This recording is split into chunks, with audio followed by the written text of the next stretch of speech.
Or let's just make sure it's moved. Okay, good. I was worried. I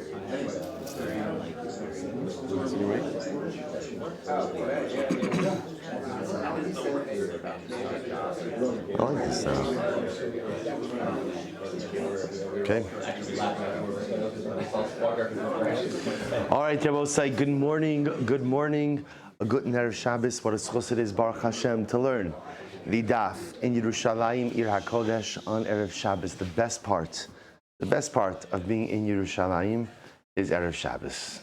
There's nothing like it. It's an incredible thing. You know, the Sfas Emes brings down.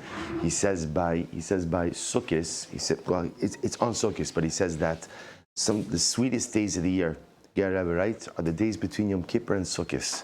This is because you feel a sense of hachana, you feel a sense of preparation in the world, in the air. And so the Rebbe says that sometimes the time spent on preparing for something is even more special than the event itself. And I feel like that's the gadlus of Erev Shabbos in Yerushalayim. Shabbos is heilig everywhere. Of course, it's even more special in Yerushalayim. But at the end of the day, Erev Shabbos, I've often felt, is something that you could only truly experience in Eretz Yisrael itself. So it is a great schos Baruch Hashem to be able to learn today's daf together here in Yerushalayim, Ir HaKodesh. I will say today's daf is Yud Ches. We begin by thanking our sponsors for this morning's learning. To thank our Talmud Torah sponsors for the month of Shvat. Mrs. Bracha Strimber for dedicating all the Sherman drushos in memory of Avram ben Kalman Eliezer Halevi Zichron Levracha, Ayal and Sarah Steinberg, and the Schus Refuah Shlema for Shulamis Basusha, and our week of learning, Dr. Mark and Elsa Lustman, in honor of the Archei Kala, and for Refuah Shlema for Kol Chole Yisrael. And we welcome Dr. Lustman, who's joining us this morning, Baruch Hashem. We welcome Dr. Solomon, who's joining us this morning, Baruch Hashem. A lot of doctors, we get CME credits for this or something. What's going on over here? And it is. But next year's Yarchei Kala, it's not a bad idea, by the way. Not a bad idea.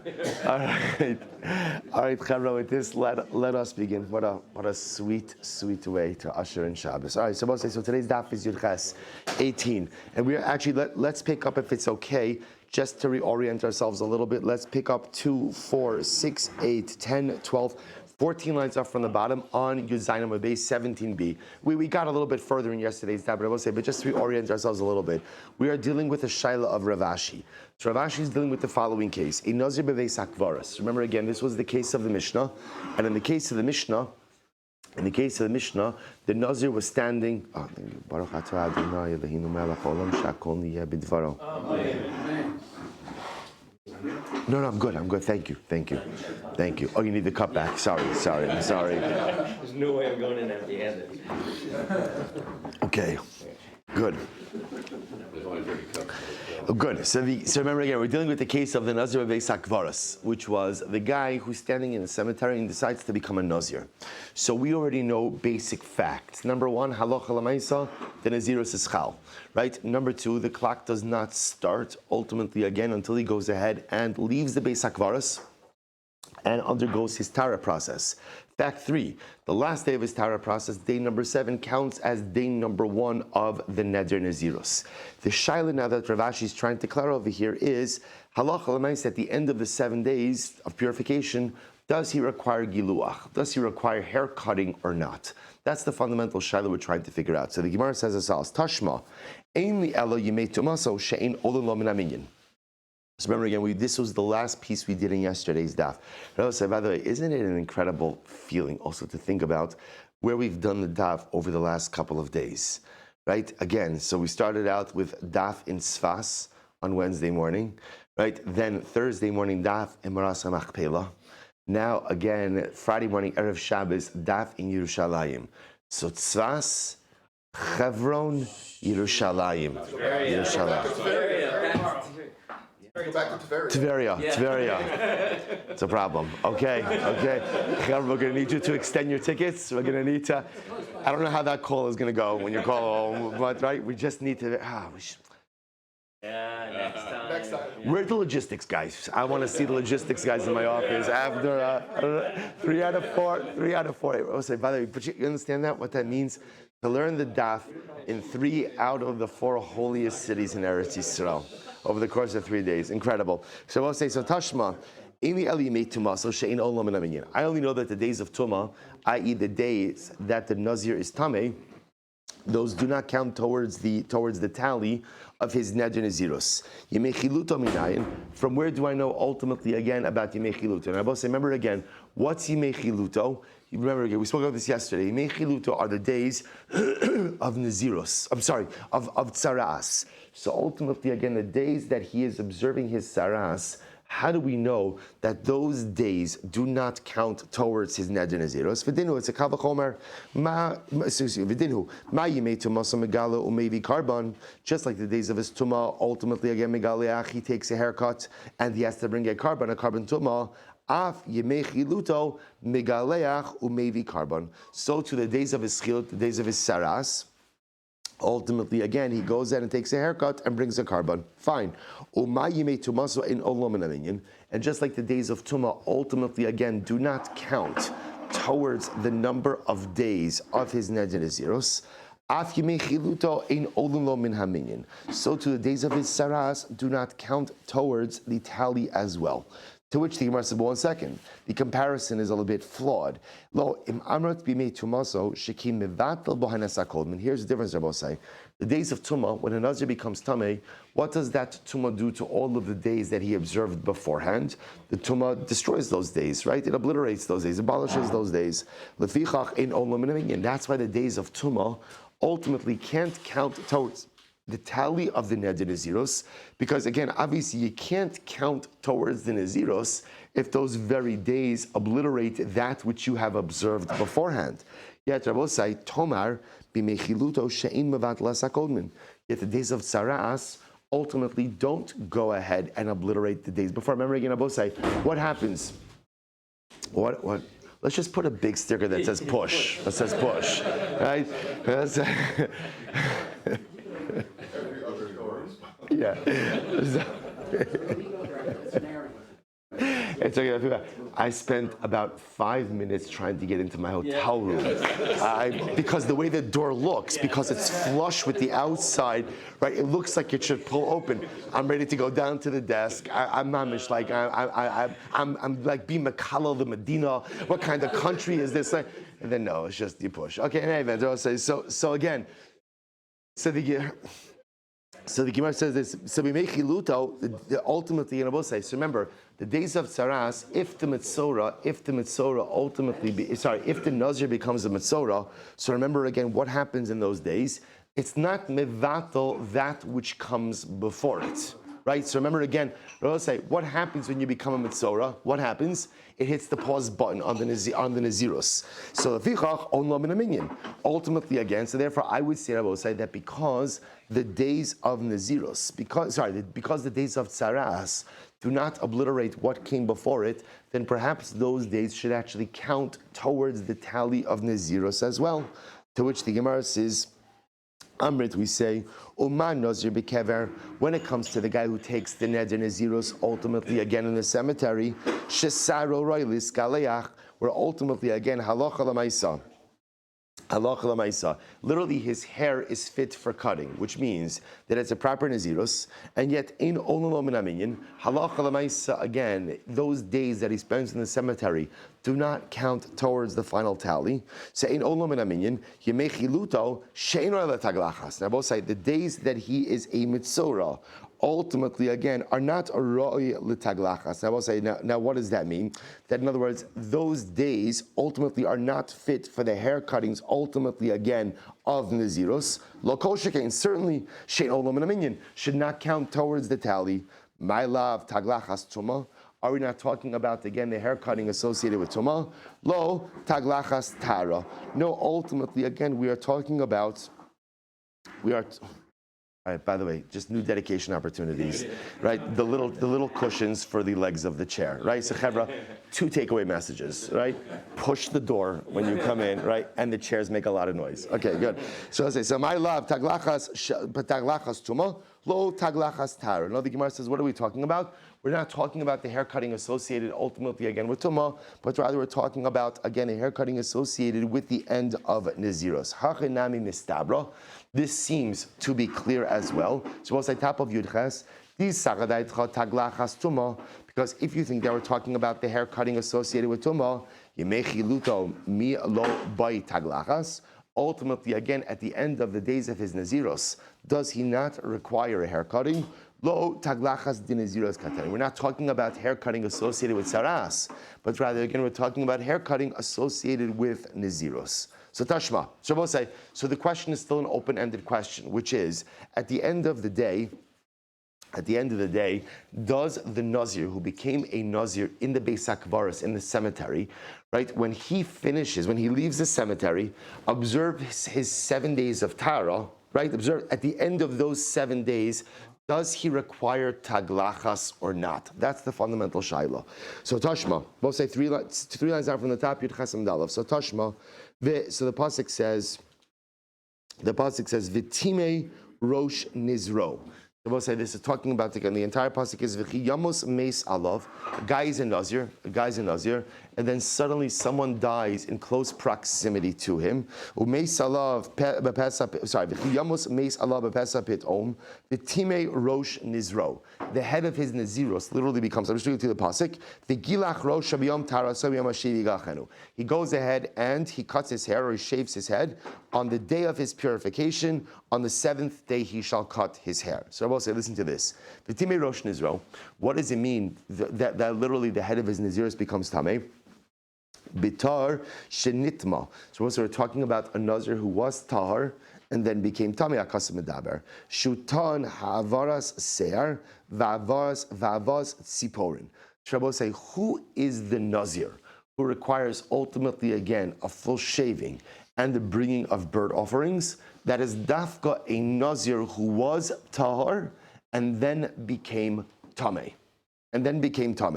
Who does it come to exempt? The liftar as hanazir bekever. So I say comes to exclude the nazir bekever. Also remember again, nazir bekever is our case of our Mishnah. By the way, if you notice, I think so far this is probably the longest sugya we've actually had in Maseches Nazir. If you notice again, the Zomar not like Nedarim, there's a lot of Mishnayos, Gemaras.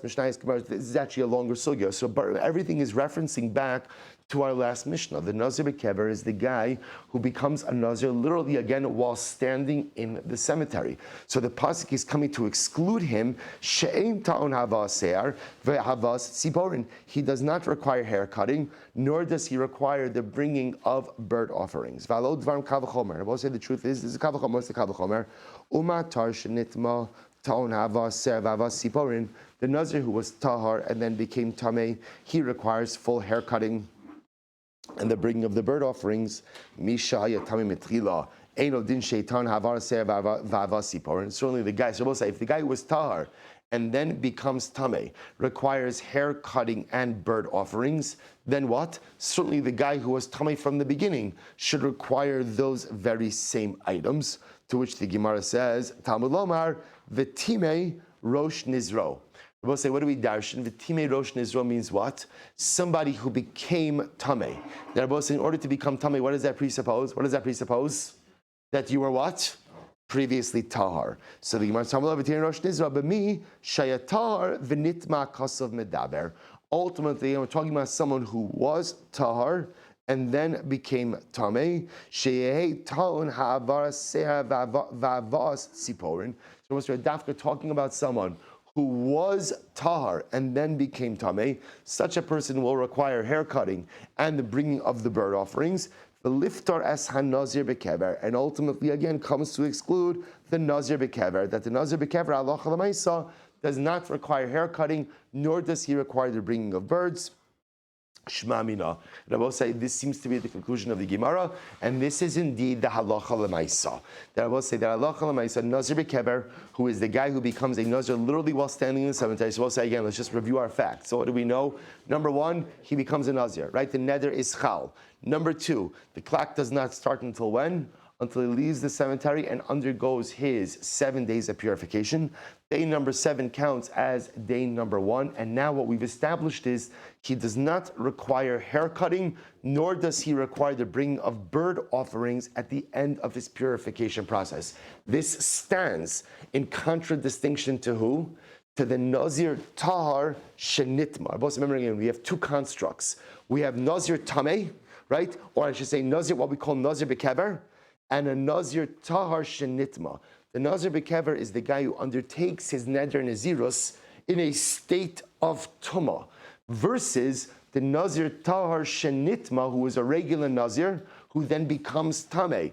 The regular Nazir who becomes Tameh, what happens? He also observes his 7 days of purification, but at the end of those 7 days, what does he have to do? Shave his head and bring his bird offerings. But the Nazir Bekever comes out of the cemetery, observes his 7 days of purification, and does not require shaving or bird offerings. Incredible.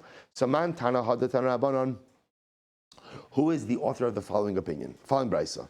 In bein tamei shenazir, there is no difference between a tamei shenazir. I will say tamei shenazir is our case. Nazir bekever. Nazir bekever, a guy who becomes a nazir in a state of tumah.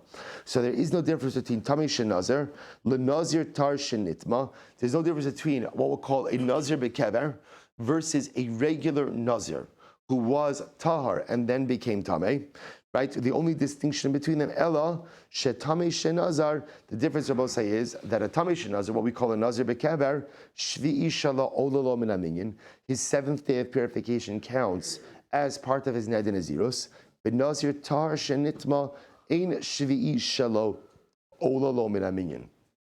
And I will say ultimately again, a Nazir Tar Shenitma, which is a regular Nazir, who then became Tameh, his 7th day does not count as part of his new term. That was, we've already established this before, right? So just again, halacha l'maisa, Nazir Bekever, he becomes a Nazir while Tameh, and a Nazir Tar Shenitma, he's Tar and then becomes Tameh. Both undergo the same purification process, 7 days, right? What's the distinction? At the end of the 7 days, the Nazir Tahar Shenitma ultimately brings bird offerings and full shaving. The Nazir Tameh, no bird offerings, no shaving. Now the Brisa says, furthermore, day number 7 counts as day 1 of the term for Nazir Bekever, but it's not true for Nazir Tahar Shenitma. Fine. So I will say, who is the opinion that says that the only difference between these two Nazirim ultimately again is the 7th day, that the 7th day counts for the Nazir Tameh, but not for the Nazir Tar Shenitma?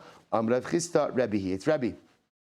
It's Rabbi. Dom Rabbi, Ein Naziros Tara, Chala Ela Ad Shmini. Because Rabbi holds that Allah Chalamaisa, Naziros Tara, a Naziros Tara, a new term of Nazirus, only begins on day 8. And Bipashtas, again, Rebbe is talking about over here a Nazir Tar Shenitma, a regular case of Nazirus. You have a regular Nazir who then became Tameh. Ultimately, again, he doesn't start his new term until day number 8. Till day number 8, Ditem Rabbi Yossi Rabbi Yehuda because if he says Rabbi Yehuda, Ha'amar Nazir Satar Meshvi Yehuda Dechayla. Rabbi Yossi says that in fact, Rabbi say when a Nazir Tar Shenitma begins his new term, Rabbi Yossi actually holds that day number 7 could actually count as day number 1 of the new term.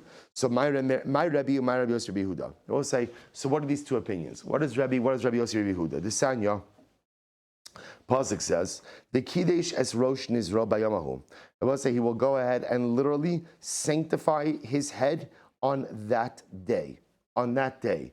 So the Gemara says, we're talking about the Nazir. To which the Gemara says, Bayom, we'll say now, what's the Shaila? The Shaila over here is, remember, the Pasuk is talking about the process when a Nazir becomes Tameh, and then ultimately is Mitaher himself, and then has to begin the process anew.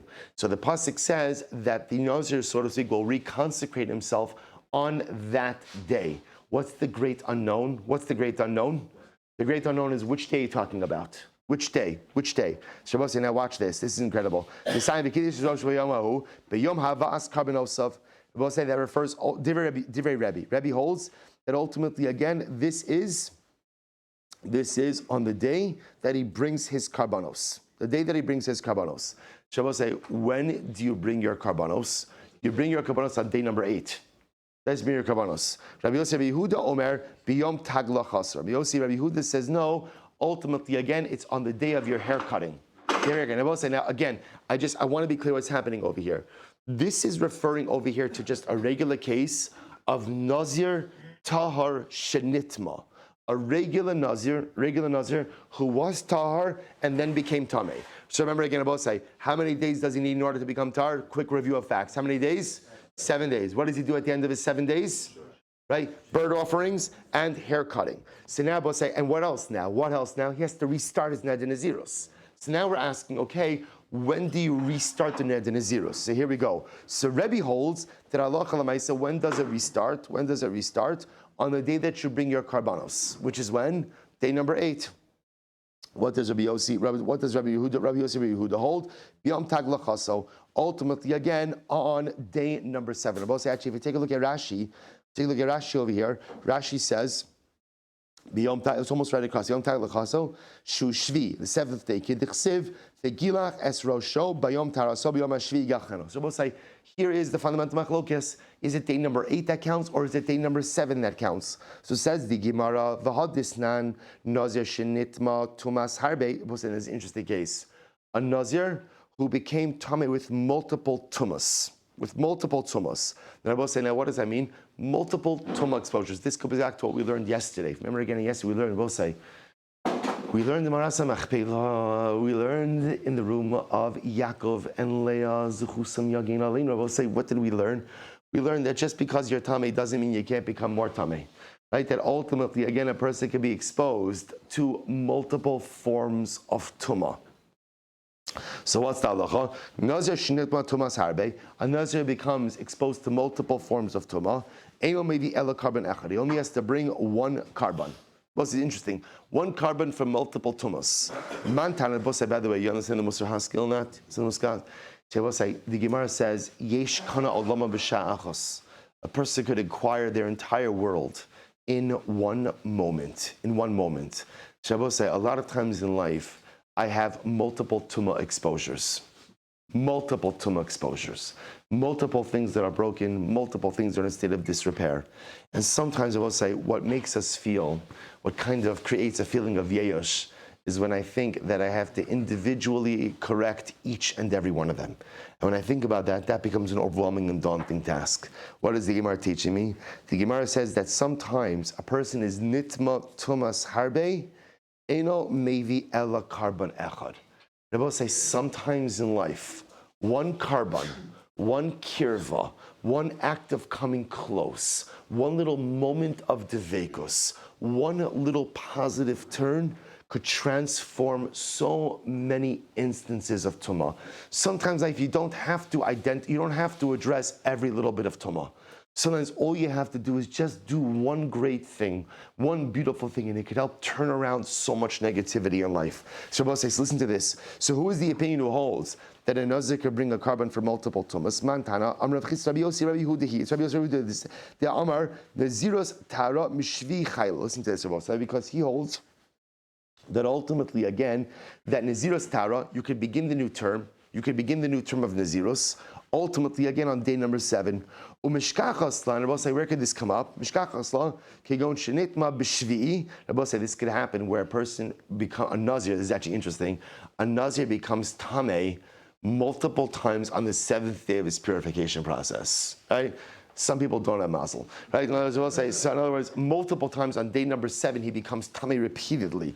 The chazar v'nitma b'shvi'i kevan de lo yatsa shah haru'uya lahavi carbon. I will say, remember again, you don't bring your carbon until when? Until day number 8. So you can have an interesting situation where a person is becoming tamei multiple times on day number 7. So multiple tumas, without ever had the opportunity to bring his carbon tara. And in that case, eino chayiv ela carbon echad. He'll only be chayiv one carbon for multiple tumas. Di'itema Rebbe, because if you say it's Rebbe, idinit mabushi v'chazavinit mabushi, because most remember again, Rebbe holds that Allah l'maisa, you could begin the new count for neder naziros when? On day number 7.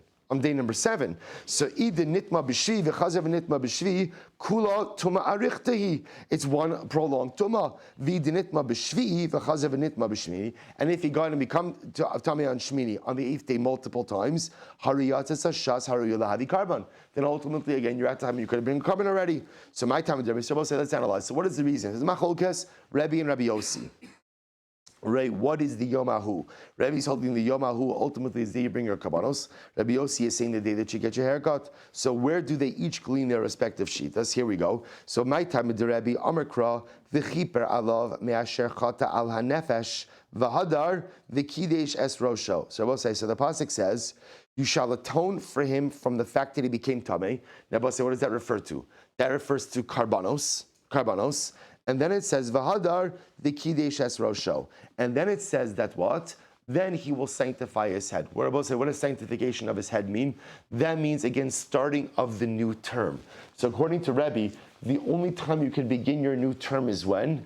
After you've brought your karbanos. That's why Rebbe says the new term, the counting, will start on day number 8, the day of karbanos. For Rebbe Yossi, Rebbe Yehuda, Im Kain Lemakrav, that's the case. Let the pasuk say, the Kidesh es Rosho. Just let it say he'll sanctify his head. Amud Bezer will say, Bayomahu lamali. Why do you need Bayomahu? Why do I need that phrase? Im Eino Ein Lishmini, I will say to teach me if Bayomahu is not needed to teach me day number 8, Bayomahu must be coming to teach me something additional. What is it coming to teach me? Tineo Ein Lishvi. I will say it must be to back up the clock. And Bayomahu is coming to teach me that even day number 7 is fit for the beginning of the new count. Rabbi Nami Haksibeyamahu. Rabbi also says Bayomahu. Amr Lacha Rabbi Hahu Lahachihu Da'asa. They will say the Hahu comes to teach you something different. To teach me Lomar Lacha. We'll say, by the way, I just want to just mention. I know it may be a little bit difficult. It's been. Some are saying it's been a tiring trip, right? According to some. Hey, so we'll say so, and especially again, these are not the easiest of sugyas.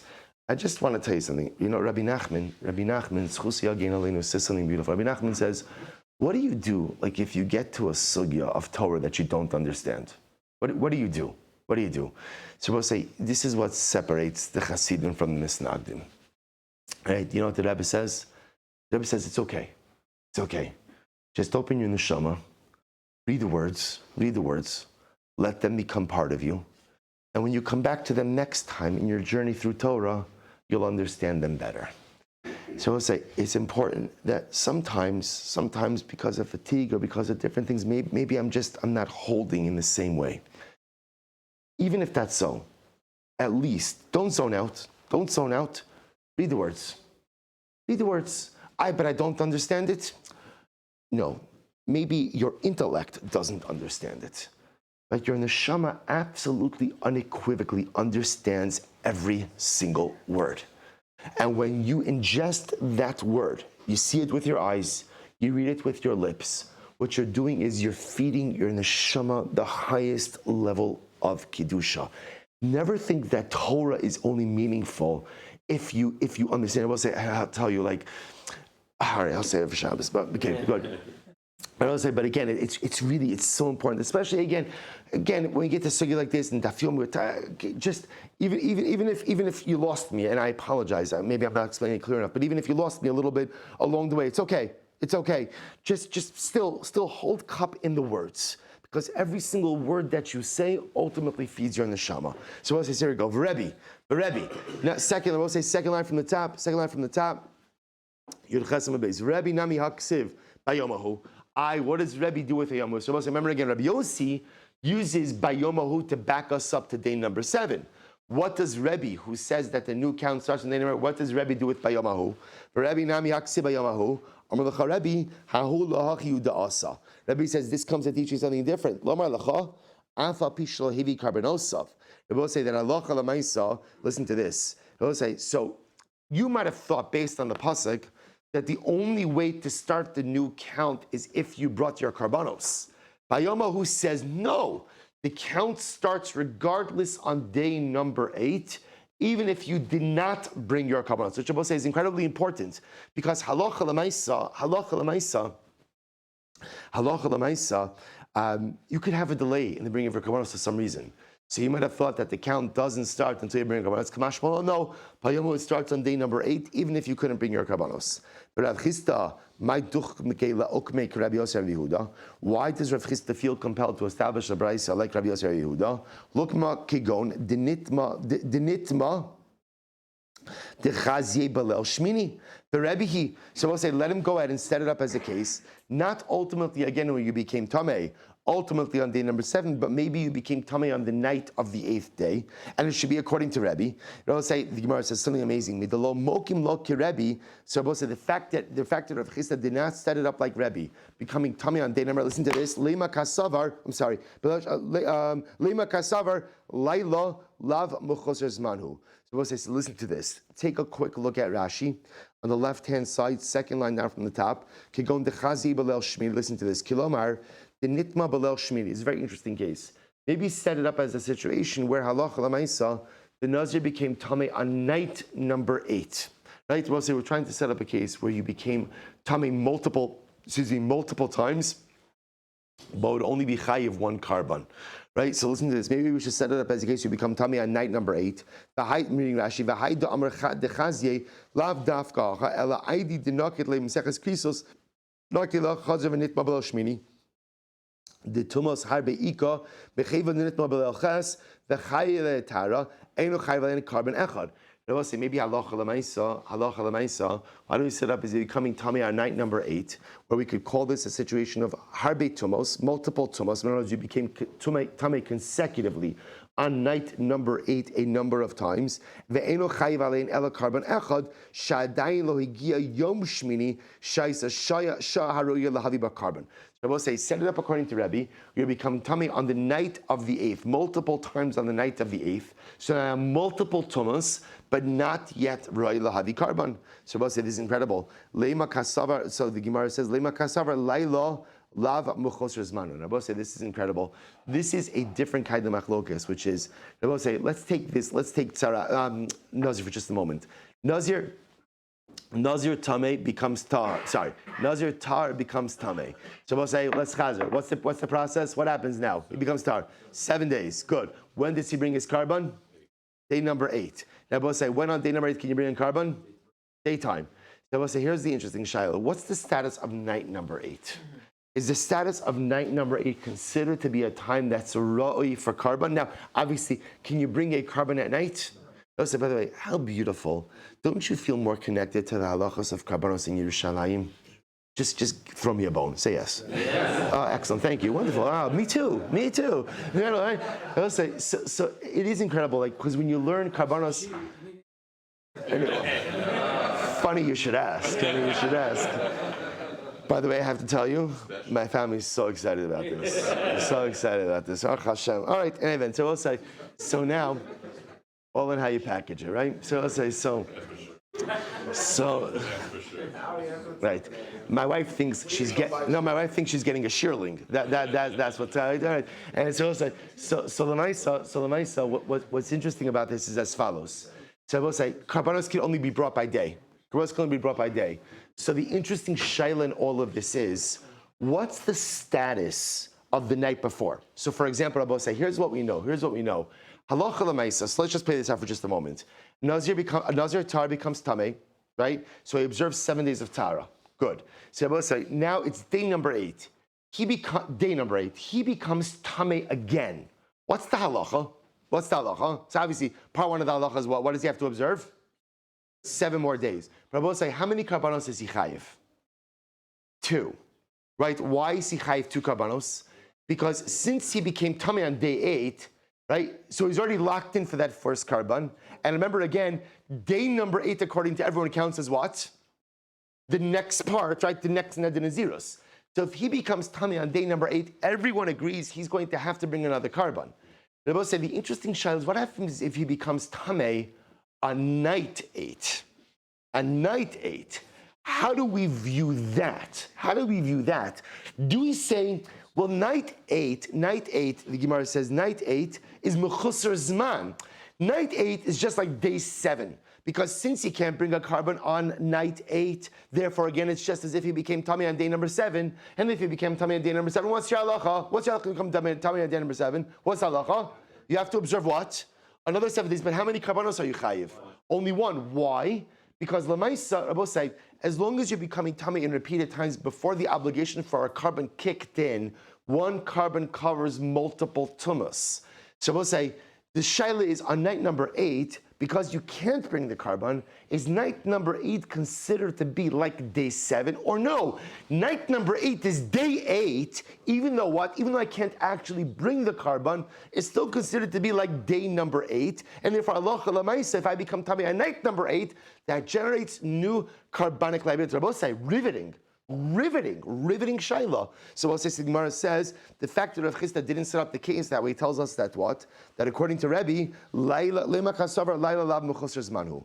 It must be that according to Rebbe, halacha lamaisa, Laila lav mechusar zman, which means that nighttime, ultimately again, nighttime is considered to be like day number 8 already.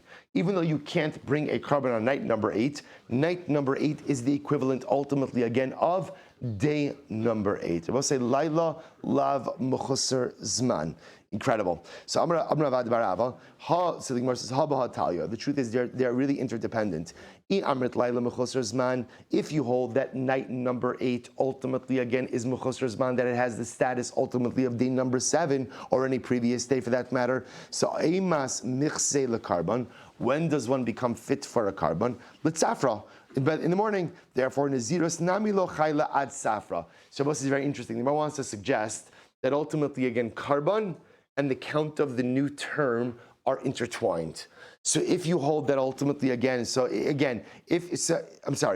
you hold that Laila is Mechusar Zman, that nighttime is considered, like, night 8 is like day number 7. So therefore again, just like you can only bring the carbon by morning, the new Ned and Nazirus also only begins by morning.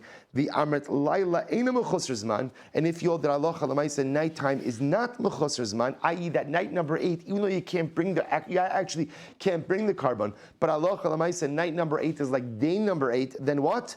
Nazirus Tara Chayla Ma'arta. Then ultimately again, the new Nazirus ultimately will be chal by day as well.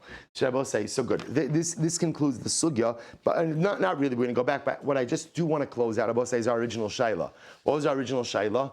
Does a Nazir b'kever require giluach? Right, this is the fundamental shaila. I become a Nazir in a cemetery, right? So we know the process already. The Nazir says, "Chal, I have to leave the cemetery, observe 7 clean days. At the end of 7 clean days, right? Do I need carbon? No, right? So I will say, when does 50-50, right? Again, you got to go on a limb, right? So right. So we'll say, so you don't need a carbon. When does my new Ned and Nazirus begin? Day number 7, good. And I will say, what's the child is, do I require giluach? The Rambam paskins halacha lamaisa, no giluach is necessary. No giluach is necessary. No haircutting for the Nazir bekever, again, when he finishes his purification process and begins the count. Beautiful. So we'll say, let's go back to Gufa, nitma b'shvi v'chazer v'nitma b'shvi. So we'll say, in this case we saw for a really interesting case. A person ultimately, again, becomes tummy on the 7th day.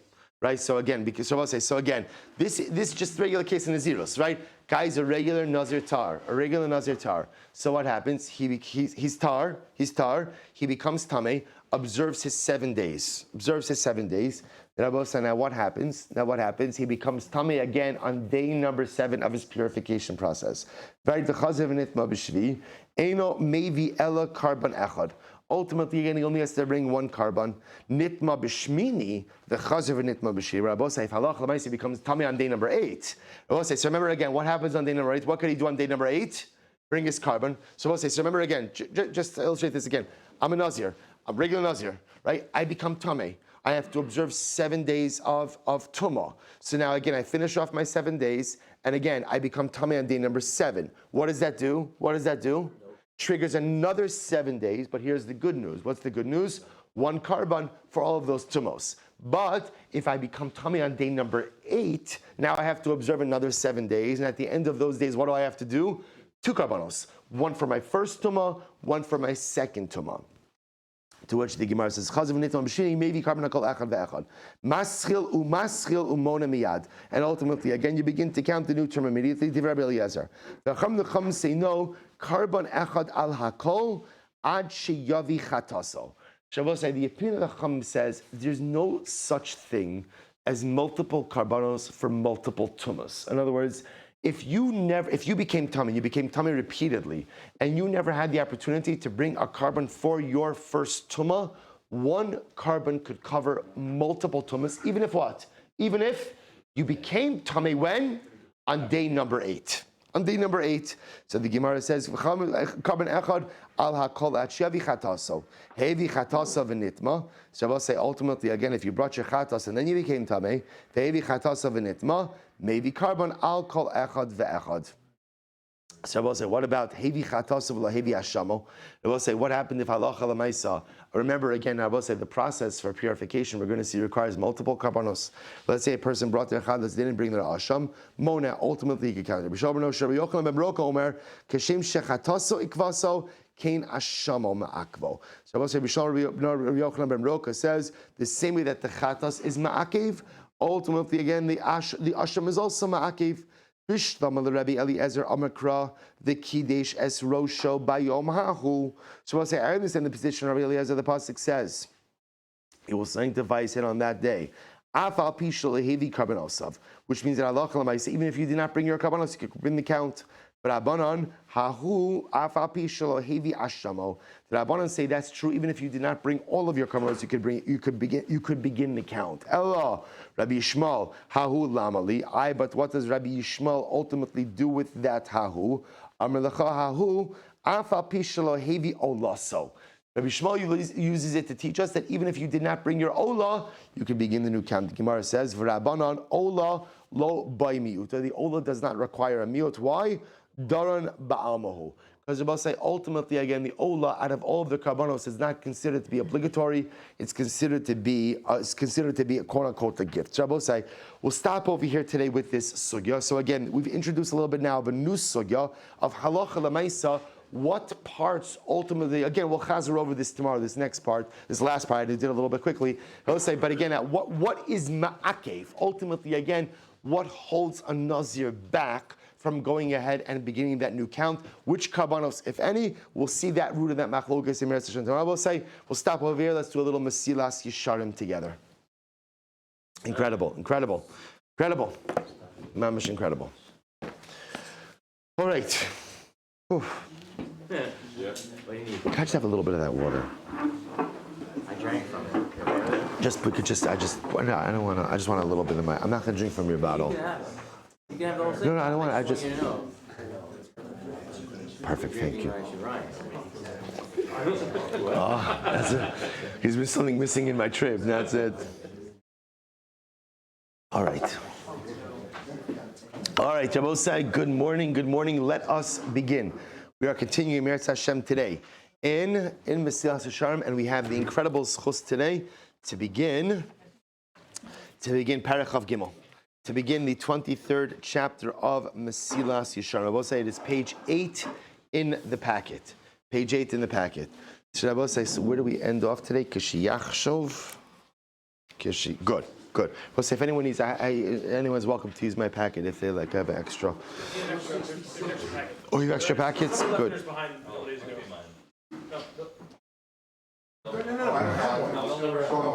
Yeah, borrow mine, please. I don't have one. The simcha. Okay, Chavra, let's go. Parach Chav Gimel. Or the truth is, do we have a WhatsApp chat for this group? She'll say, so, good, please. I want us to, if we could do that, a Friday morning Mesilas Yesharim chat. Yes, good. No, I was just suggesting if somebody could take a picture, you could also post it on the. Okay, in any event. So we'll say, let's go weiter. So we'll say, Parach Chav Gimel. We'll say, listen to this.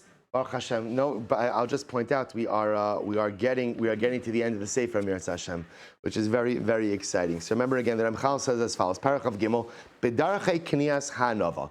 We'll say, how does one acquire the midah of humility? Right, Ramchal. Shnayim heim hamargilim es ha'adam el hanova. There are two things which help a person to become humble. Number one, harigilus. We'll say habituation, ve'isbonein, contemplation. We'll define each of them. We'll also listen to this. Harigilasu. So we'll say, what's habituation? So we'll say, so we understand what it means. Habituation means developing patterns of behavior. Which engender a feeling of humility. I will say this is based on the Sefer HaChinuch has a beautiful, beautiful statement. He says, Acharei ha'pa'ulos nimshachos halavavos. Ultimately, again, the way you feel is shaped by the way you act. This is interesting because I will say a lot of times, I think you see this a lot today. A lot of times people assume it's the opposite. That ultimately, again, you're supposed to feel a certain way first, and then you'll go ahead and act. So you see this all the time, like you see people saying, like, I want to be inspired. I want to be inspired. And it's like, okay, like I'm ready. Like I'm sitting here. Like I'll even put down the remote. I'm ready. Like bring it on. And that's not the way life works. The way life works is, if you want inspiration, you have to engage in inspirational behavior. And then over time, and it may take a long time, the feeling will come. But the work, in other words, the behaviors come first, and then after you engage in the behaviors, then the feeling comes. The Ramchal, this entire sefer is predicated on this idea. You want to feel a certain way, you want a certain midah inside of you, you have to act a certain way, and after a sustained amount, a sustained amount of time of establishing a behavioral pattern, ultimately the feeling comes afterwards. So a person wants to feel humility, okay, you have to act a certain way. That's regilus. Regilus means establishing a behavioral pattern. Here we go. A person has to act. A person has to act in a humble fashion. How do you do this? B'yeshivas hamakomos hapchusim. We'll say, a person doesn't always need, person doesn't always require, right? Person doesn't always require, right, a bakavadik seat, right? Sit ultimately again in the more humble places. We'll say, v'lalechas b'sofa chevra. You stand in the back of the line, stand in the back of the chevra, right? A little bosh big date sinuim. Wear humble clothing.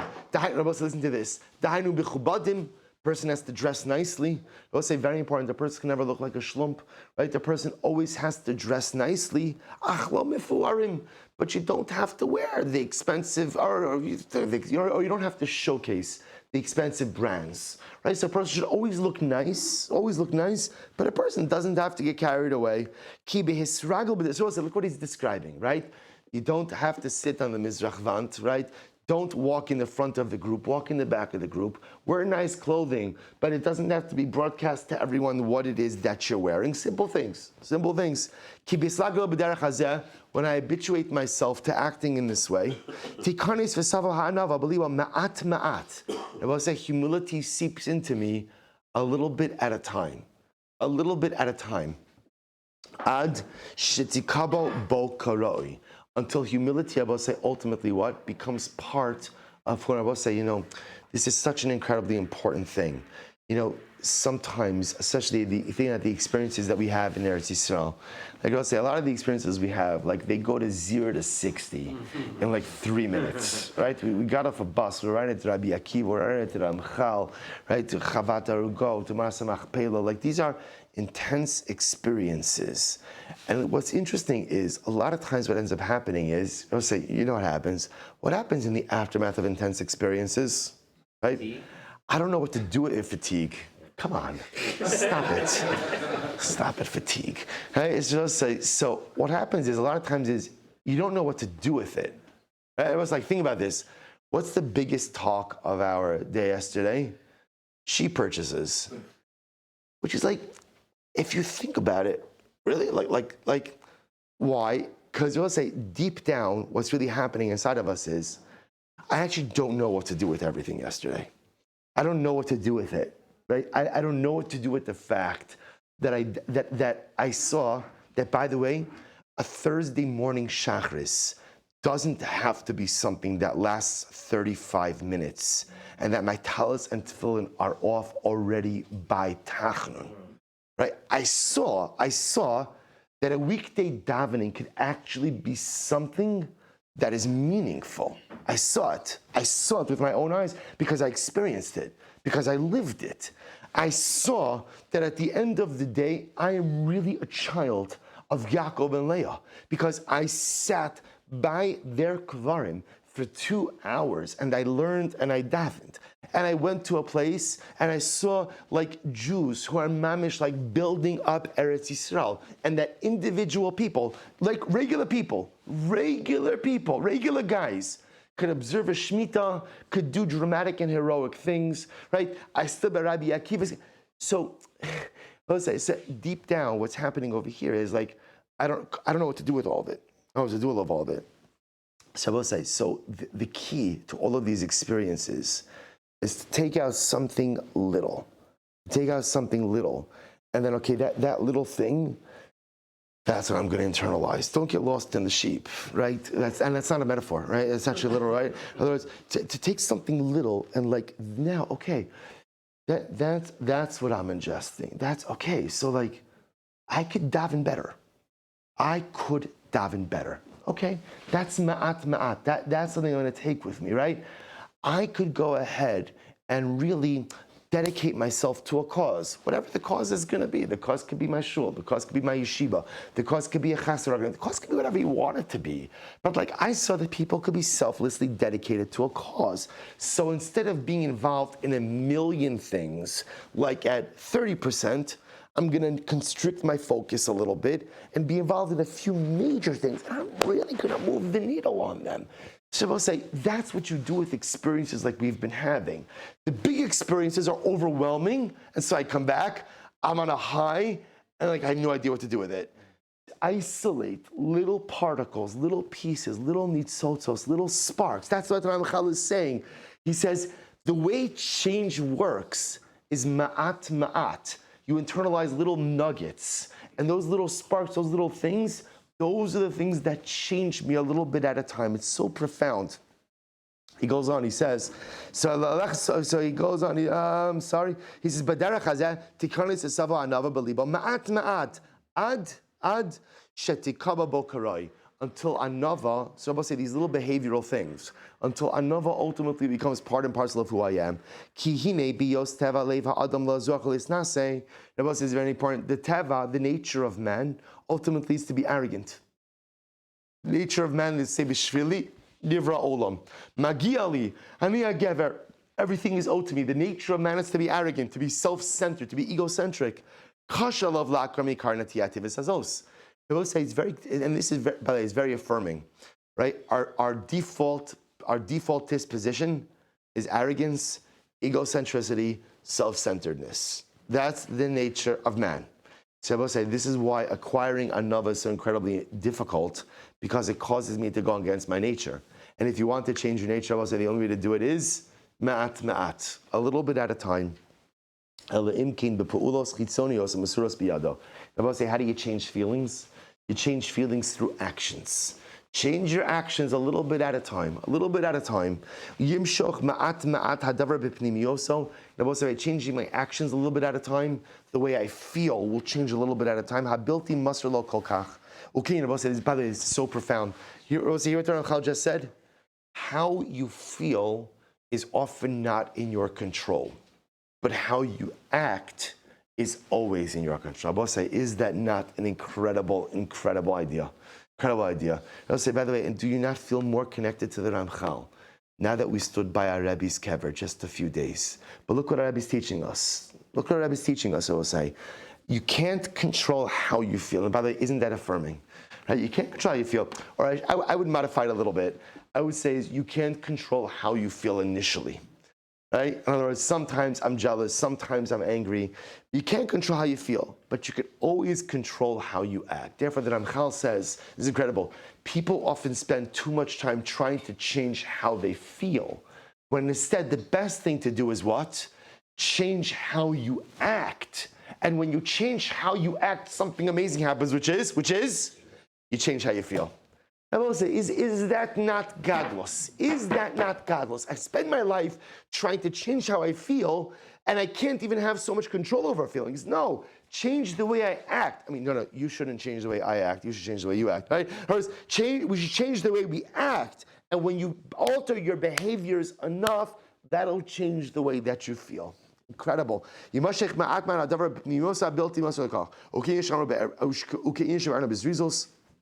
Shekol zeh nichol ma'amar zchron l'tova li'olam yehi adam arum b'yira dahainu shevakish tachbulos neged hateva unitiyasa ad shinatzchin. So that's what it means, that a person should always be cunning with yira. What does that mean? That Allah Chalamaysa should realize I really can't control the way that I act. I can't control the way that I feel. I can always control the way that I act. And if I modify my behaviors, ultimately, again, I modify my feelings as well over time. I will say one more piece, one more paragraph, and then we'll stop. The Ramchal says, "Achizbonin hu al inyanim shonim."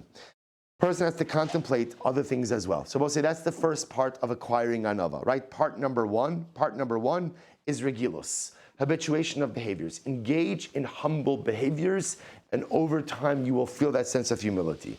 The second part is contemplation. What does contemplation mean? So the second part is contemplation. What am I contemplating? We'll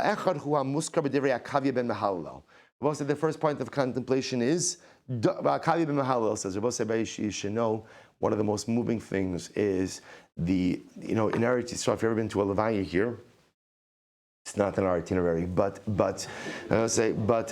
it's fascinating to see the way the Chavra Kadishas conduct Levayas here. One of the most moving things they do is that usually the head of the Chavra Kadisha says this Mishnah over the mace. Akavya ben Mahalel elomer, da me'ayin basa, know where you came from. Mitipa sucha, from a putrid drop. Ula'ana taholech, and where are you going? Lamakom afar rima v'tolea, to a place of worms and dirt. V'lifnei miata omi litein din v'cheshbon, who are you going to give judgment before? Lifnei melech machem lochem HaKadosh Baruch Hu. Bosai, contemplate this statement in your mind over and over and over again. Ki be'emes, kol eile, heim negdim l'gaiva v'ozim alanav. I will say, nothing goes out and pushes out thoughts of gaiva of arrogance like this statement of Makavia ben Mahalalel. Just know you come from humble beginnings. You come from nothing. You go back to nothing.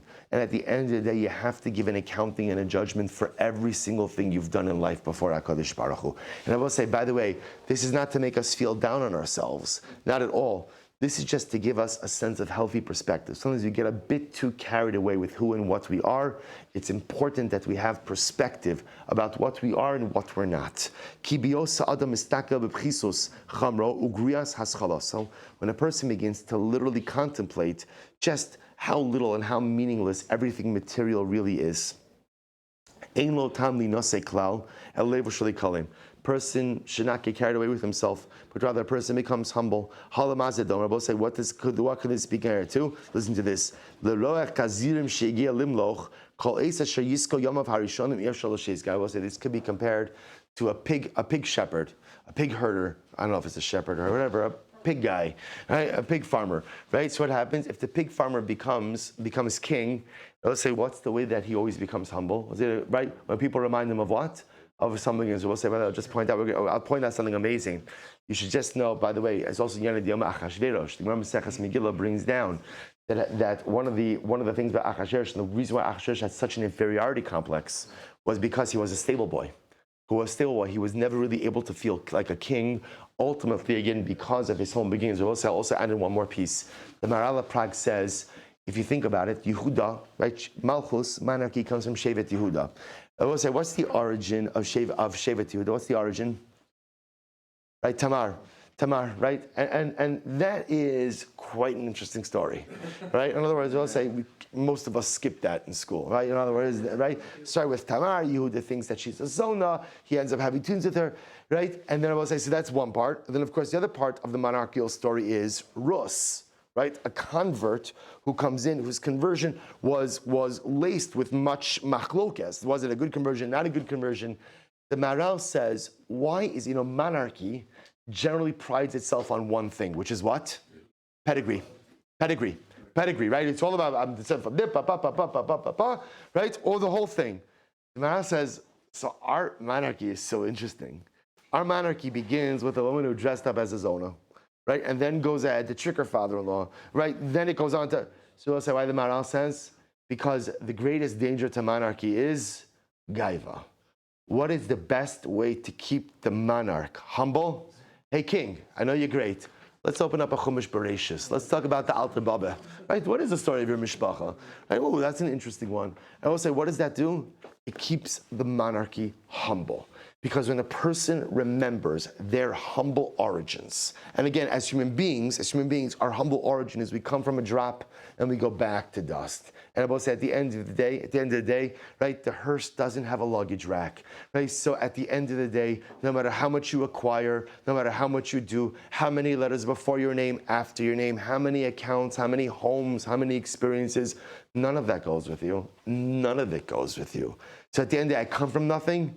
And the only thing I have after 120 Rabosai is my Torah, my Maisim Tovim, and hopefully the inspiration I left my family with. That's all I have. All the Ramchal says is just keep that in mind. Keep that in mind, and that'll keep you humble. So habitual behaviors, engage in humble behaviors, simple behaviors, and ultimately, again, think humble thoughts, and says the Ramchal, that's the beginning of humility. So Rabosai, Jose, what a way! What? We should do this every Erev Shabbos. We should do this every Erev Shabbos. Jose, shkoyach, Chevra. I think now, just the Chevra. I should save your attention just for a second. So again, Chevra, just for a second. I think now the Olam is invited to breakfast. Then there's going to be free time.